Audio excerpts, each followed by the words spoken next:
नमस्कार दोस्तों, स्वागत है आपका आपके अपने चैनल टीम शिक्षा में। मैं आपका मित्र आपका हार्दिक अभिनंदन करता हूं।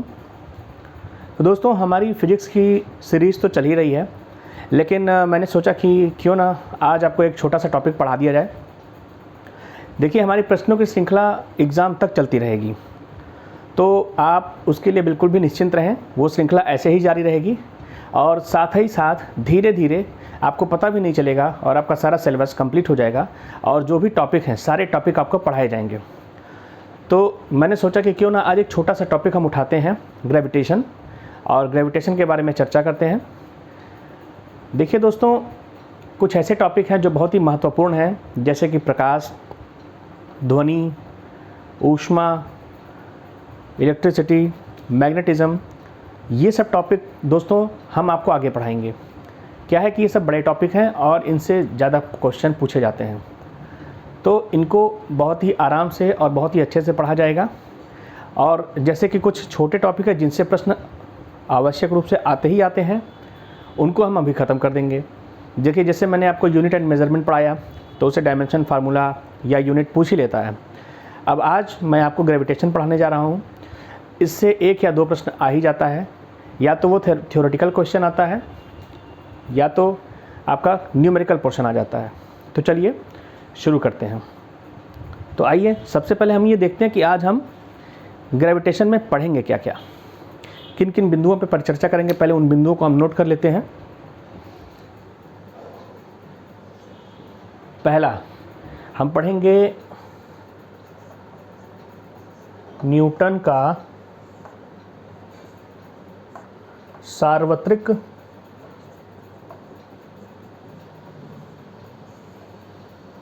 गुरुत्वाकर्षण का सिद्धांत।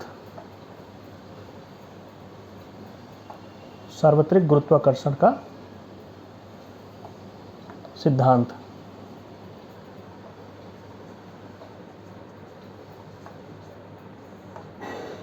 ठीक है।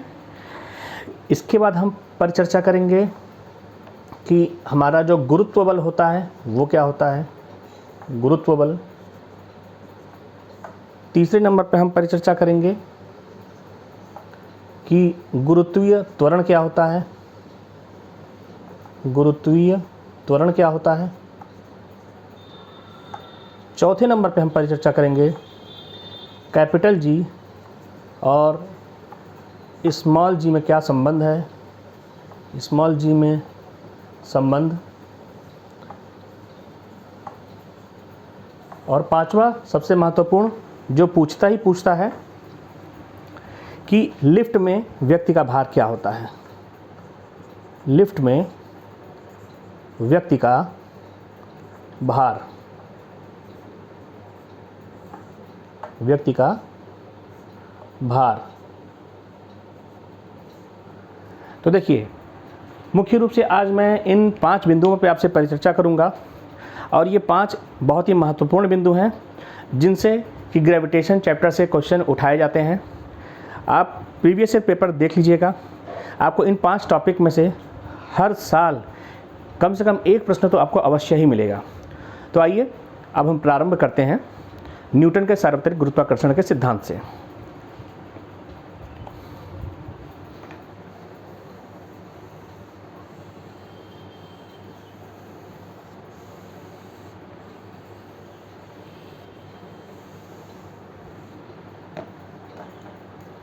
तो चलिए हम परिचर्चा करेंगे इससे। देखिए, ये जो न्यूटन का सार्वत्रिक गुरुत्वाकर्षण का सिद्धांत है, ये क्या कहता है। सिंपली देखिए, अगर हमारे पास ब्रह्मांड में कोई भी 2 बॉडी हैं, एक बॉडी ये है, ये हमारा है बॉडी 1, एक हमारी एक बॉडी, दूसरी बॉडी ये है, ये है बॉडी 2। ठीक है। मान लीजिए कि इसका जो मास है या इसका द्रव्यमान है वो m1 है, इसका जो द्रव्यमान है m2 है। तो न्यूटन का जो सार्वत्रिक गुरुत्वाकर्षण का नियम है वो ये कहता है कि ब्रह्मांड में उपस्थित प्रत्येक बॉडी दूसरे बॉडी पर एक प्रकार का आकर्षण बल लगाती है। ठीक है, देखिए क्या कहता है कि ब्रह्मांड में उपस्थित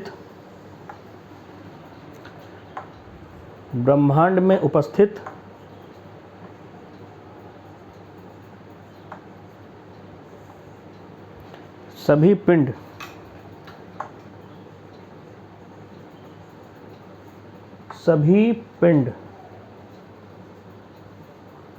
दूसरे पिंडों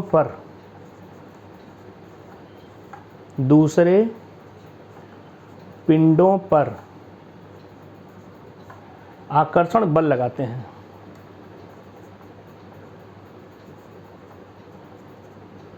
आकर्षण बल लगाते हैं।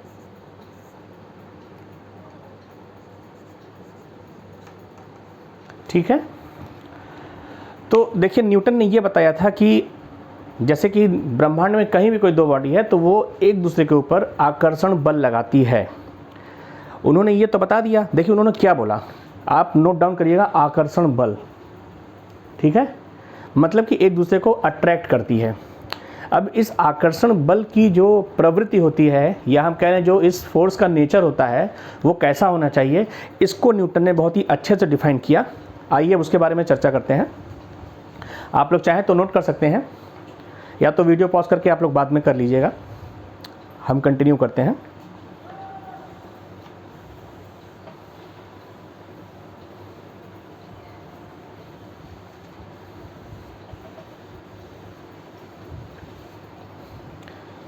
देखिए उन्होंने ये बताया, न्यूटन ने, कि ये जो हमारा आकर्षण बल होता है, आकर्षण बल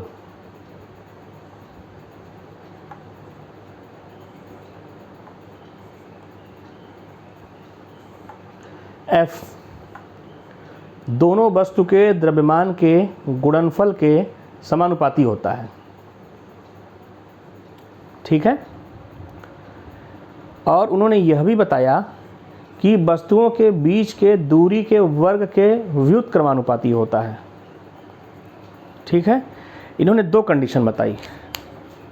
देखिए मैंने ये जो फिगर बनाया है, मान लीजिए कि इनके बीच की दूरी r है। ठीक है, तो न्यूटन ने ये बताया कि इनके बीच लगने वाला आकर्षण बल दोनों पिंडों के द्रव्यमान के गुणनफल के समानुपाती होता है और उनके बीच के दूरी के व्युत्क्रमानुपाती होता है। तो अगर इसको हम एक सिंगल फार्मूले में डिराइव करें तो देखिए क्या आता है, ये हमारा आ जाता है F proportional to m1 m2 upon r square. ठीक है, और जब हम प्रोपोर्शनलिटी कांस्टेंट हटाएंगे तो हमारे पास एक वैल्यू आ जाती है F is equal to G m1 m2 r square. ठीक है, तो ये इनका जो है न्यूटन का सार्वत्रिक गुरुत्वाकर्षण का सिद्धांत था।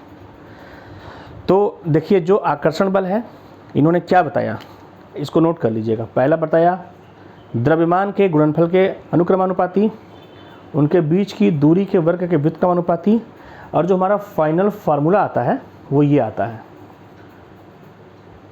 और जो हमारा g होता है उसे हम कहते हैं ग्रेविटेशनल कांस्टेंट। मैं आपको g की वैल्यू भी बता देता हूँ कितनी होती है।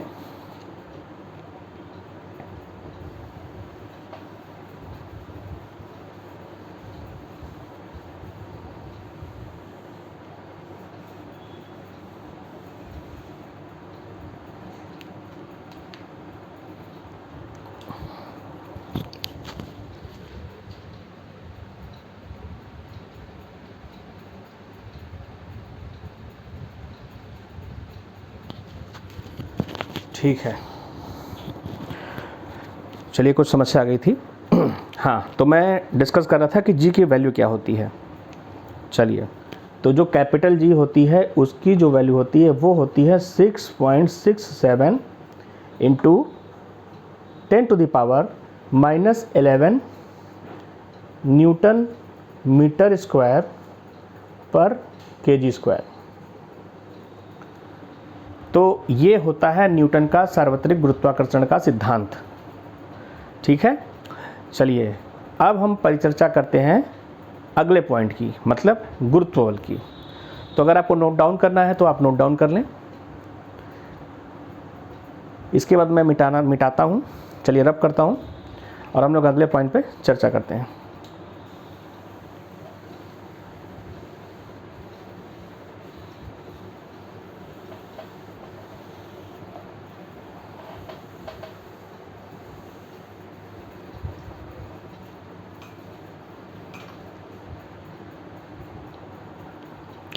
अब हम पढ़ेंगे गुरुत्व बल के बारे में। गुरुत्व बल,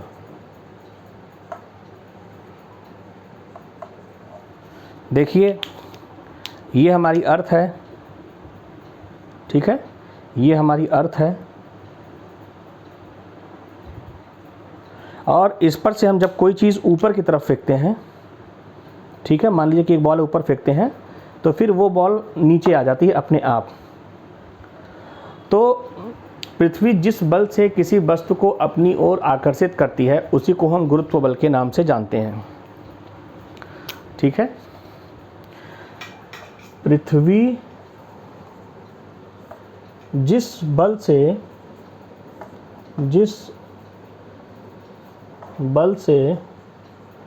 किसी वस्तु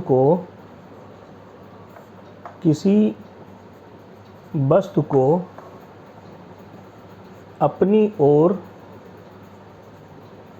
अपनी ओर आकर्षित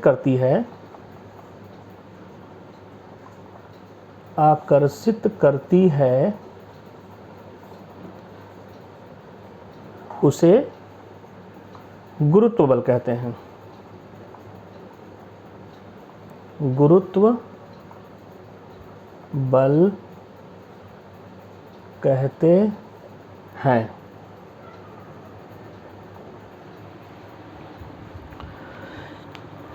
तो देखिए ये तो हो गया हमारा गुरुत्व बल का डेफिनेशन।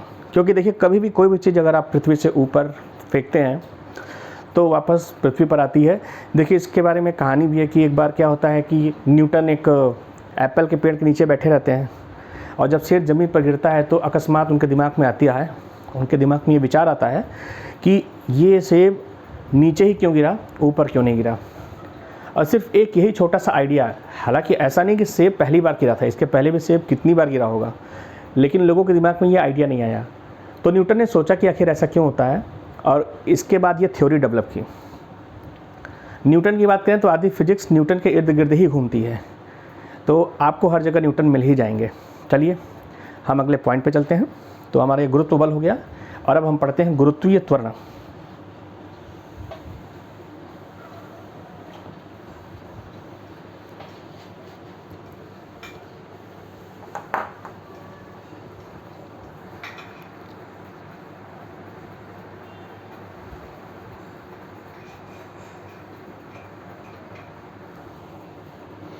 चलिए अब हम पढ़ेंगे तीसरा पॉइंट,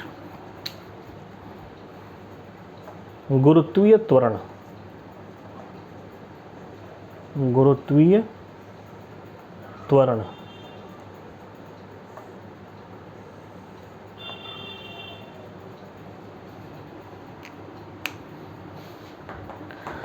ज़रा सा 1 मिनट में पानी पी लूँ।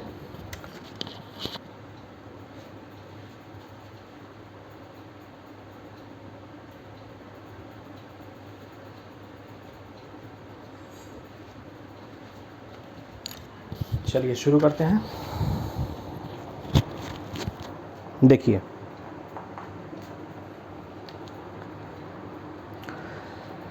तो मैंने आपको गुरुत्वीय बल के बारे में बताया, सेम डेफिनेशन है कि पृथ्वी जब किसी वस्तु को अपनी ओर आकर्षित करती है, अपनी ओर आकर्षित करती है, आकर्षित करती है तो वह जिस त्वरण से पृथ्वी पर आता है, जिस त्वरण से पृथ्वी पर आता है, पृथ्वी पर आता है, उसे गुरुत्वीय त्वरण कहते हैं। गुरुत्वीय त्वरण कहते हैं। ठीक है, इसे स्मॉल जी से रिप्रेजेंट करते हैं या प्रदर्शित करते हैं।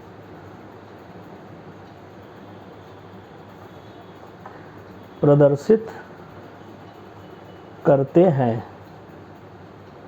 देखिए, ये तो हो गई इसकी डेफिनेशन कि पृथ्वी पर जब भी कोई वस्तु आएगी तो देखिए पृथ्वी उसको गुरुत्व बल से खींचती है, और जहाँ पे बल लगेगा वहाँ पे त्वरण तो होगा ही, क्योंकि आपको पता है जो बल की डेफिनेशन होती है उसमें F = m × a जो बल का व्यंजक होता है। तो जब गुरुत्व बल की बात करेंगे तो a की जगह पे g आ जाता है, और वही हमारा गुरुत्वीय त्वरण होता है। तो ठीक है, अब है अगला पॉइंट जो कि बहुत ही इम्पॉर्टेंट है और उससे प्रश्न उठते हैं। देखिए, ये सिर्फ डेफिनेशन थी जो मैंने आपको बता दी आपकी अंडरस्टैंडिंग के लिए। अब हम जब तीसरा पॉइंट पढ़ेंगे तो वहाँ से क्वेश्चन अक्सर बन जाता है कि जी की वैल्यू विषुवत रेखा पर कितनी होगी या इक्वेटर पर कितनी होगी, जी की वैल्यू पोल्स पे कितनी होगी। तो आइए ये सब डिस्कस करते हैं।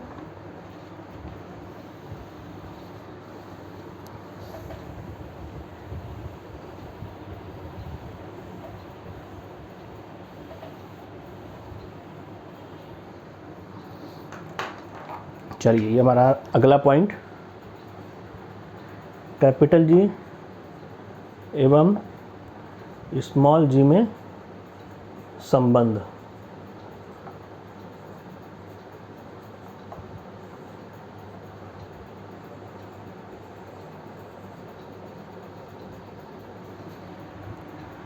देखिए,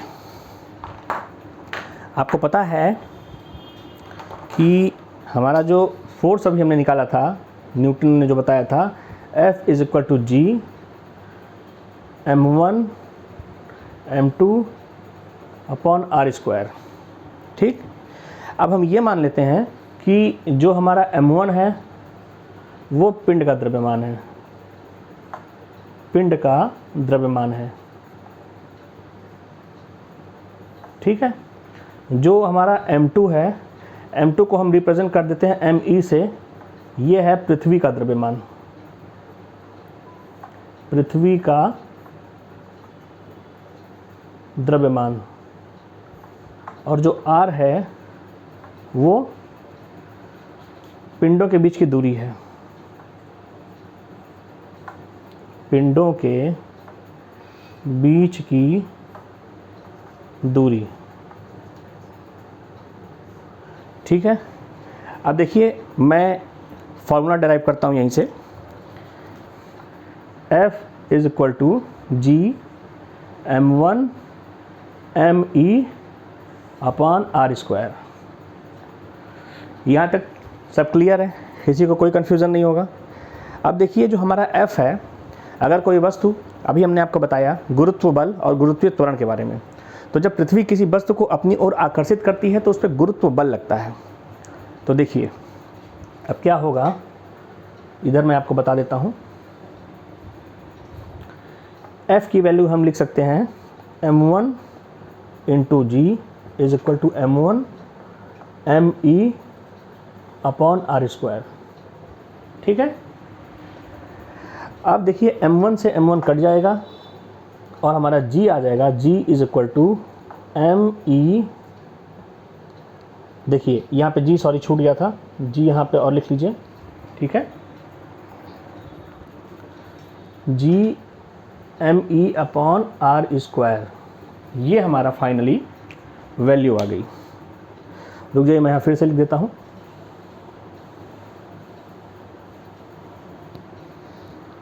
देखिए यहाँ पे जो पिंड का बल होगा वो हो जाएगा m1 × G। ठीक है, और यहाँ पे हमारा हो जाएगा G m1 me upon r²। ठीक है, और हमारा m1 से m1 कट जाएगा और हमारी g की वैल्यू आ जाएगी MEG/r²। तो देखिए ये होता है हमारा कैपिटल G और स्मॉल g में रिलेशन। ये फाइनली हमारा रिलेशन निकल के आता है। अब देखिए इस रिलेशन में हमको दो चीज़ ध्यान देनी है, तो मैं बता देता हूँ कि वो कौन कौन सी चीज़ है, क्योंकि उससे प्रश्न पूछा जाता है। तो आइए, यदि आप लोगों को नोट करना है तो नोट कर सकते हैं। वैसे वीडियो देखने का यही फ़ायदा है कि आपको रुकने की ज़रूरत नहीं है, आप जहाँ भी जाएं वीडियो को पॉज करें, देखें और नोट कर लें। तो मित्रों मैं फिर अब आगे बढ़ता हूँ और आपको एक्सप्लेन करता हूँ। चलिए,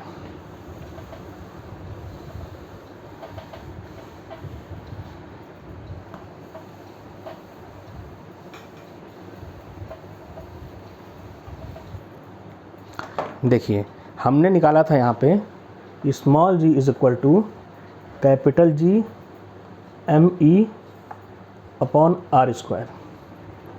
अब इससे देखिए पहली बात क्या निकल के सामने आती है। इसमें पहली बात निकल के सामने आती है कि जो g होता है पिंड के द्रव्यमान पे निर्भर नहीं करता है। पिंड के द्रव्यमान पर निर्भर नहीं करता है, निर्भर नहीं करता है।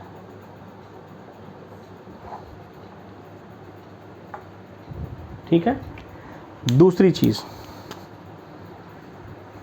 G जो होता है वो होता है इन्वर्सली प्रोपोर्शनल टू 1/r²। मतलब अगर R हमारी मैक्सिमम तो G हो जाएगी मिनिमम। अब देखिए मैंने इस दूसरे पॉइंट को क्यों समझाया है। अब देखिए पूछता है कि G का मान विषुवत रेखा पर कितना होता है और G का मान ध्रुवों पर कितना होता है। सबसे पहले मैं आपको पृथ्वी का एक स्ट्रक्चर बता देता हूँ, तो आपको कन्फ्यूजन नहीं होगी। आइए बताते हैं, ये दो पॉइंट आप नोट कर लीजिएगा।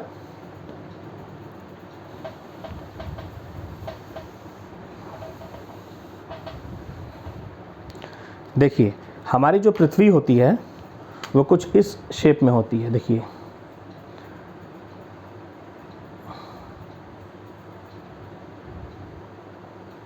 ऊपर से थोड़ी सी चपटी होती है, और जो हमारे अर्थ का शेप होता है वो जियोइड होता है। ठीक है, जियोइड मतलब होता है ऊपर से चपटी और साइड से गोल। देखिए ये हमारी जो बीच में लाइन जा रही है इसको कहते हैं 0 डिग्री लाइन। ठीक, इस 0 डिग्री को ही हम कहते हैं, इंग्लिश में कहते हैं इक्वेटर और हिंदी में कहते हैं विषुवत रेखा। विषुवत रेखा। और ये हम अगर बात कर लें तो ये हमारा है नॉर्थ पोल और ये हमारा है साउथ पोल, दक्षिण ध्रुव। तो आप एक चीज़ यहाँ देख रहे होंगे कि यहाँ पर क्या है, R मैक्सिमम है और यहाँ पर क्या है, R मिनिमम है। तो अब आप खुद ही बता सकते हैं कि G की वैल्यू कहाँ पर ज़्यादा होगी। तो देख लीजिए, यही मैं लिख देता हूँ, G होगी मैक्सिमम कहाँ पे, ध्रुवों पर, और G होगी मिनिमम विषुवत रेखा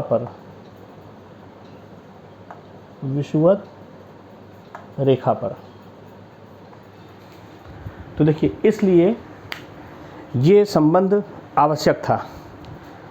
अब जब आपको इस संबंध की जानकारी हो गई है तो अब आपको कोई चीज़ रटने की ज़रूरत नहीं है, और मैंने आपको अर्थ का स्ट्रक्चर समझा ही दिया कैसा होता है, तो अब आप कंफ्यूज नहीं होंगे। चलिए अब हम पढ़ते हैं आखिरी और बहुत ही महत्वपूर्ण टॉपिक आज का, लिफ्ट में भार। देखिए उससे प्रश्न पूछा जाता है और बच्चे कंफ्यूज रहते हैं कि भार कब बढ़ रहा है या भार कब घट रहा है। तो आइए हम एक एक पॉइंट पे परिचर्चा कर लेते हैं।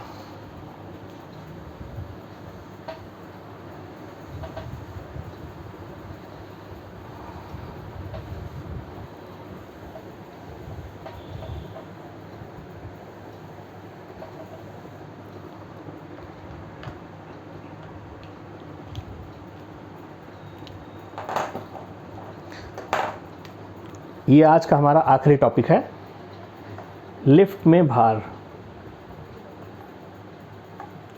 लिफ्ट में भार। अब देखिए इसमें हम क्या करते हैं, पहला केस लेकर चलते हैं, केस 1।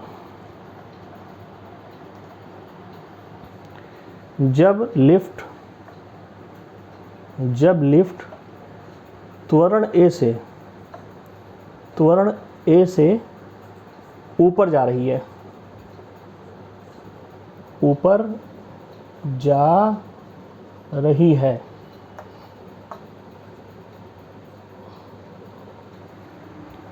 देखिए मैं आपको ऐसा समझाऊंगा कि आपको याद करने की ज़रूरत ही नहीं पड़ेगी, बस ध्यान से सुनते जाइए और कंसेप्ट को समझते जाइए। मान लीजिए कि ये लिफ्ट है,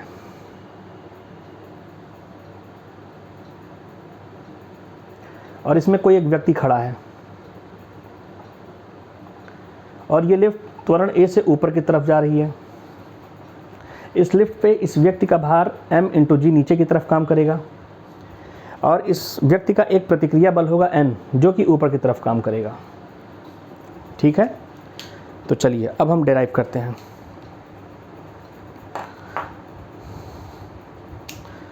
देखिए तो इसका जो हम इक्वेशन बनाएंगे, चूंकि लिफ्ट ऊपर के डायरेक्शन में जा रही है, इसका मतलब है कि n हमारा ज़्यादा है, n minus mg is equal to m × a। ठीक है, क्योंकि कोई बल उसको ऊपर ले जा रहा होगा तो हमारा ये फाइनल बल है। ठीक है, जो हमारा रिजल्टेंट फोर्स आ रहा है वो हमारा m × a है। तो अब हम यहाँ पर n की वैल्यू निकालेंगे, तो ये हो जाएगा mg प्लस ma। अब इसमें से अगर हम m कॉमन ले लेते हैं तो ये हो जाता है g प्लस a, और n हमारा क्या है, प्रतिक्रिया बल है। तो देखिए अब क्या हो रहा है, यहाँ पे हमारा जो भार है, भार बढ़ जा रहा है, भार बढ़ जा रहा है, भार बढ़ जा रहा है।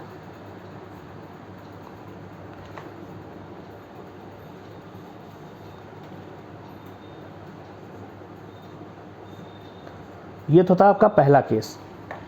इस केस में हमारा भार बढ़ गया। अब हम लेते हैं, देखिए इसमें आपको यही समझना है कि लिफ्ट ऊपर जा रही थी।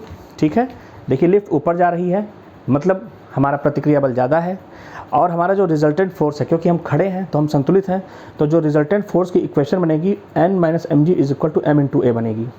और यहाँ से हम अपने प्रतिक्रिया बल का जो है वैल्यू जब निकालते हैं तो ये हमारा आता है n is equal to mg plus a। तो हमारा भार बढ़ा हुआ प्रतीत होगा। अब हम केस 2 लेकर चलते हैं। जब लिफ्ट त्वरण ए से नीचे आ रही है या नीचे जा रही है,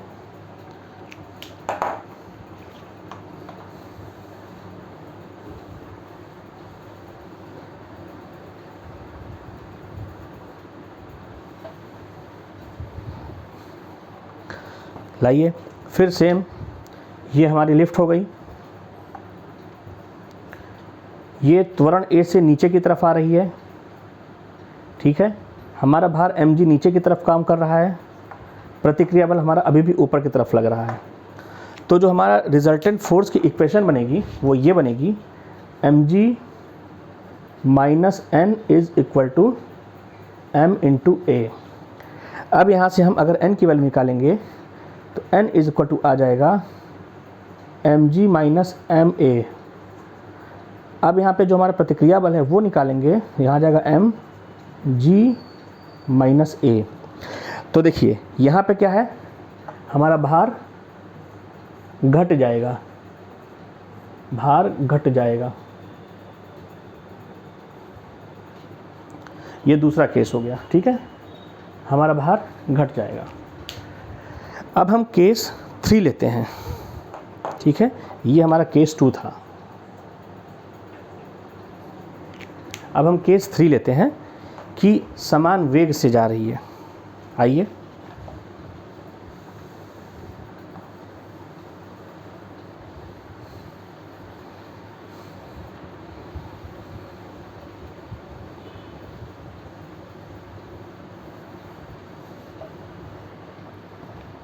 देखिए, जब लिफ्ट समान वेग से ऊपर या नीचे जा रही है, नीचे जा रही है, देखिए हमको पता है कि जो हमारा त्वरण होता है A, ये हमारा होता है प्रारंभिक वेग माइनस अंतिम वेग अपॉन समय, ठीक है। तो अब यहाँ पर जब दोनों वेग समान है तो ये हो जाएगा v minus V upon T. तो हमारा A क्या आ जाएगा, A हमारा आ जाएगा 0। और जब हमारा A 0 आ जाएगा मतलब क्या है, हमारा त्वरण शून्य है। और जब त्वरण शून्य है तो n बराबर हमारा mg आ जाएगा। आप उस इक्वेशन में अगर रखेंगे A की वैल्यू 0 तो n बराबर mg आ जाएगा। तो मतलब क्या होगा, इसका आपको आ जाएगा भार समान रहेगा, भार समान रहेगा, इसमें आपका भार परिवर्तित नहीं होगा, ठीक है। ये था आपका तीसरा केस। देखिए टोटल 4 केस पूछे जाते हैं, ये आपका तीसरा केस था। और एक आखिरी केस और आज का आखिरी टॉपिक। तो चलिए,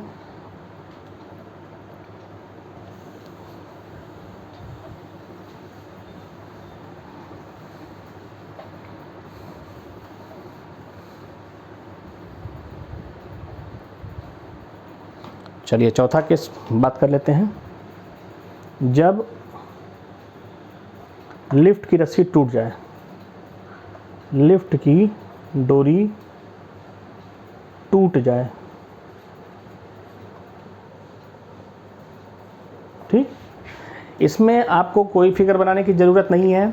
जब लिफ्ट की डोरी टूट जाएगी तो आपको प्रतिक्रिया बल प्राप्त नहीं होगा, और जब प्रतिक्रिया बल ही प्राप्त नहीं होगा तो आप अपनी जगह पे खड़े ही नहीं रह पाएंगे। जैसे कि आप जीरो ग्रेविटी में इधर उधर घूमते रहते हैं, आपको भारहीनता का अनुभव होगा, भारहीनता का अनुभव होगा, भारहीनता का अनुभव होगा, ठीक है दोस्तों। तो इसमें हमको भारहीनता का अनुभव होगा।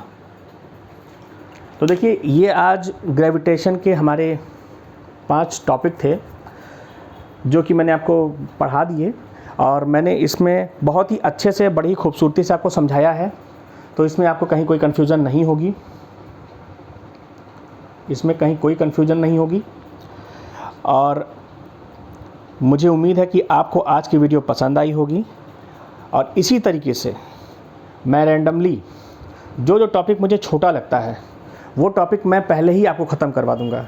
जैसे कि और जगह हो सकता है कि और टीचर्स भी जो हैं वो क्या करते हैं, पहले प्रकाश से या तरंग से पढ़ाना शुरू करते हैं, तो उनका पढ़ाना सही है, परंतु अभी परीक्षा नहीं है, इसलिए पहले मैं छोटा छोटा टॉपिक ख़त्म कर दे रहा हूँ, ताकि बाद में इन टॉपिक को जल्दी जल्दी ख़त्म करने की ज़रूरत ना पड़े।